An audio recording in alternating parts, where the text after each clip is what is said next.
Now, our very next speaker comes all the way from across the pond. If you go towards the left side of the map, I think, to the United States of America, our next speaker is called Tessera Crosby. She was born in the US, but now lives in a beautiful town in the Netherlands, or city in the Netherlands, called Zwolle. Am I right? Anyone from Zwolle here? Anyone? No? Oh, nice. Great to see you. So Tessera lives now in Zwolle, but growing up, she went through so many challenges, so many different traumatic challenges that I think if any of us were to go through that today, I think we'll find a hard time in overcoming them. She was married at a young age. She was married for 14 years with her first husband until the unfortunate demise of her first husband. And during that whole time of that period, she noticed that there was a stigma towards talking about grief when it comes to the workplace or those kind of environments. But fast forward, she's now remarried. She has 2 amazing kids.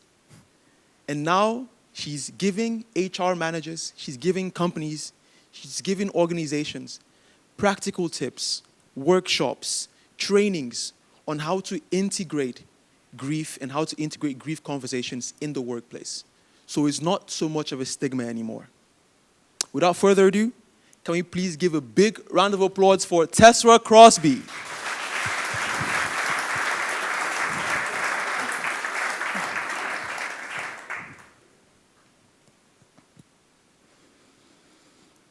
6 weeks after I buried my husband, I woke up alone in bed. And for a while, I couldn't figure out why I was alone, why he wasn't next to me. I did know that I felt completely dysregulated and disoriented, and everything seemed to hurt. My whole body seemed to hurt, every single cell. It felt like the skin had been peeled off of my body.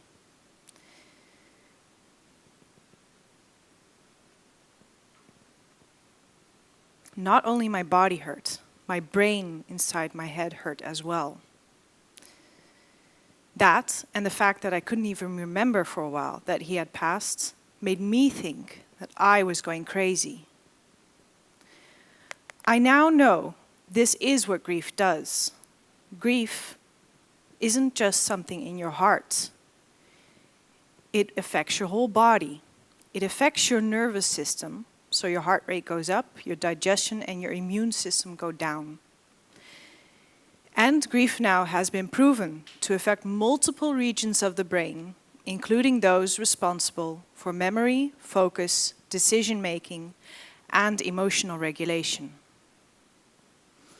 Thus, grief is physical, cognitive, emotional, and all-consuming. Before my husband died, for the first time in my life, I was actually doing pretty well. I had overcome some of the battles and the issues of my youth. And I was in a job that combined working and studying, high-paced, demanding, and full-on. And I loved it. My grades were high, I was thriving, and I was learning a lot. I was having fun at work. For the first time in my life, I finally had a bit of confidence. Then came his cancer, his pain, and the roller coaster that cancer patients and their families go through. It had a lot of impact. Even before his death, there were parts of him that I was losing, and there were things I was losing. I now know that is called secondary griefs. The invisible losses, or invisible griefs.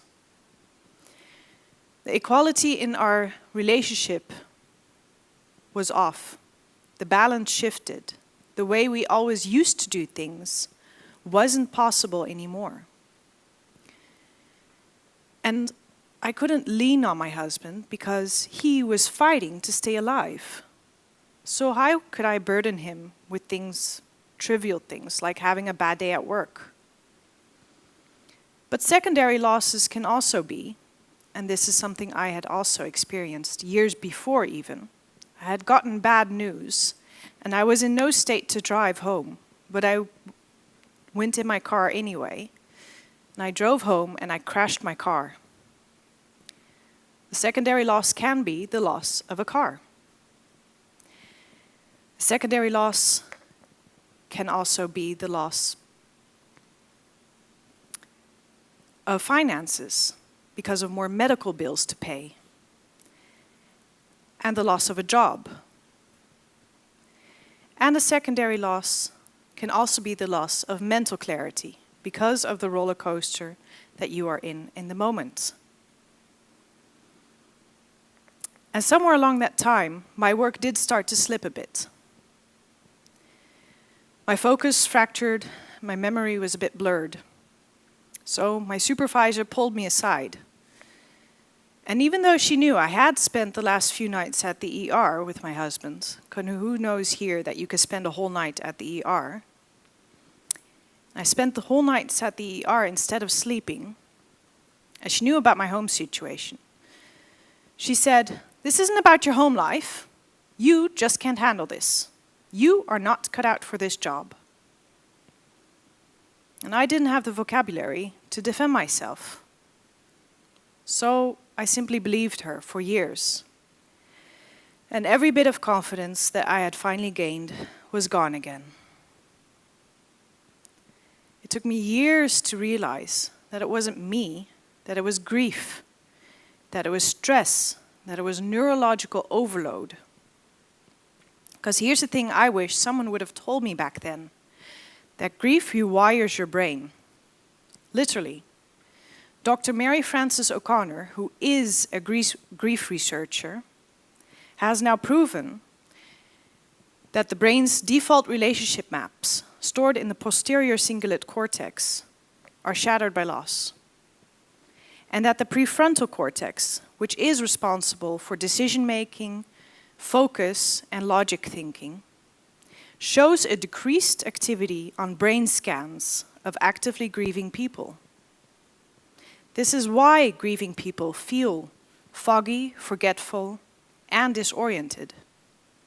It is not weakness, it is their brain trying to adapt and trying to learn, having to learn something devastating, having to learn how to live in a world that doesn't make any sense anymore, how to live in a world that has changed, and how to live in a world that has a different future than they had imagined or had been working towards.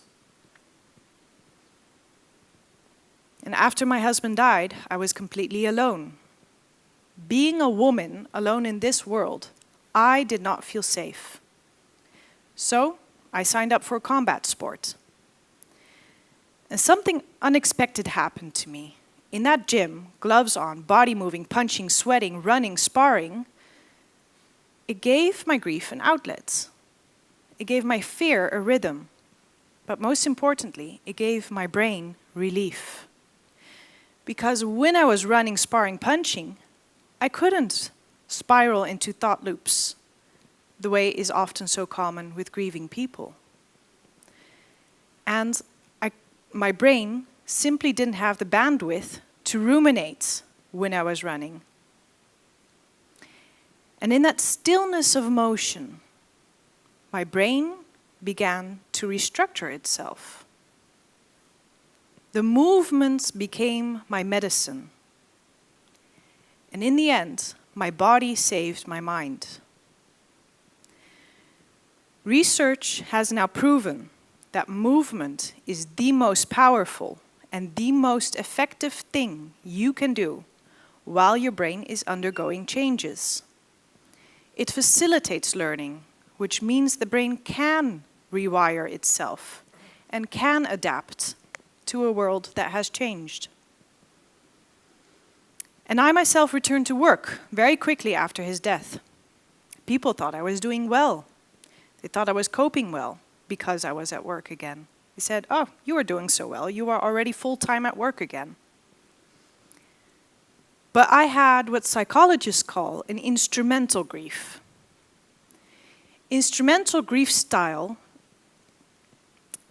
is a grief style that holds on to structure by holding on to daily routines, and a grief style that is also marked by overthinking and taking action. These are the people that might organize a marathon for their loved ones. These are the people who just seem to keep going. And these are the people who we call in our society strong. But that appearance might shift, and 3 to 6 months later, after their loss, they might develop burnout-like symptoms. And they may need some time off of work then. In contrast, people with an intuitive grief style, this is the grief style that is more outwardly expressed. They cry a lot more, they cry more openly, they talk more about their grief, and they seem less together. They may need more time off of work in the beginning, but when they do return back to work, they are able to build it up steadily, and there's less chance of a fallback then. Now, what if workplaces knew the difference between intuitive grief style and instrumental grief style? They could better anticipate what kinds of support are needed and when. Maybe not just immediately after loss, but maybe more importantly, in the months that follow. And they could understand why one employee might want to go back to work a week after the death of their child, and another might need almost half a year of sick leave before they can return. And the fact that they have to take sick leave and that there isn't a dedicated grief leave is already very sad, but that is a topic not for now.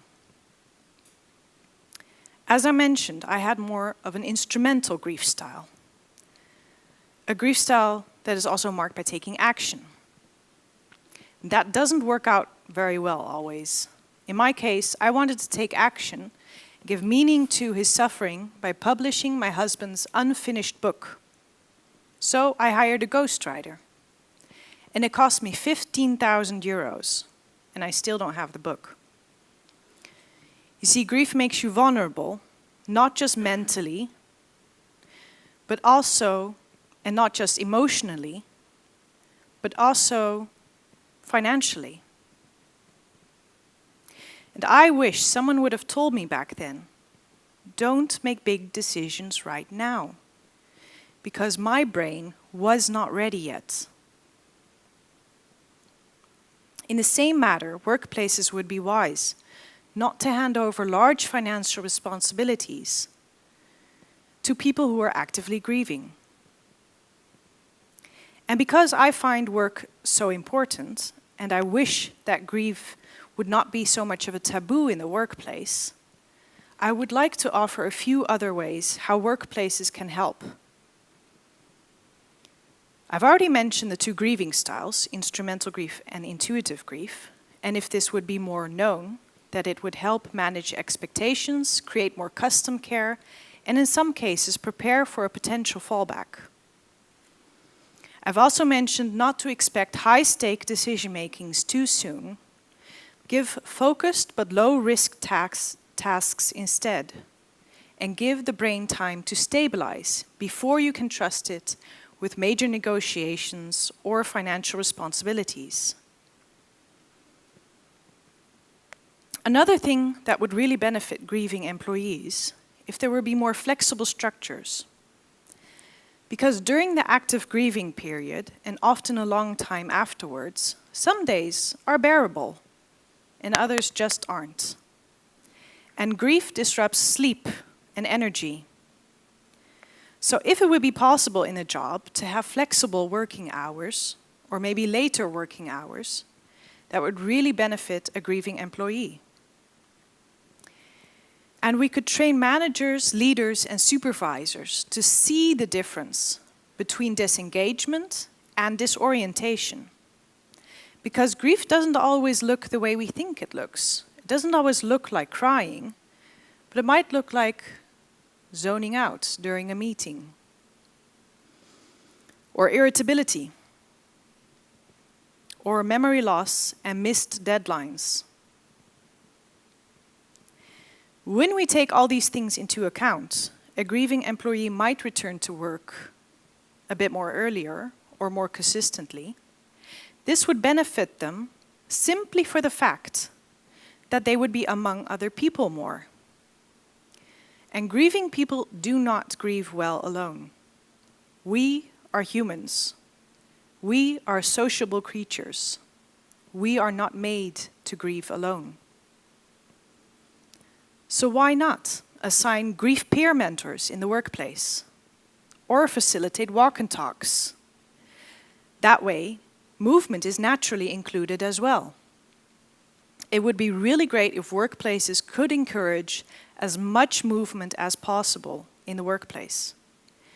Maybe by having a yoga room or boxing gloves in a break room. This way, the grieving employee, but people in general, will have a way to shift their focus and to let their minds exhale. And above all, to give words to a grieving person. Even if you don't know what to say, you could say, "I don't know what to say, but I'm here for you." Or, "There is no wrong way to grieve." Or, "You still belong here. What do you need today?"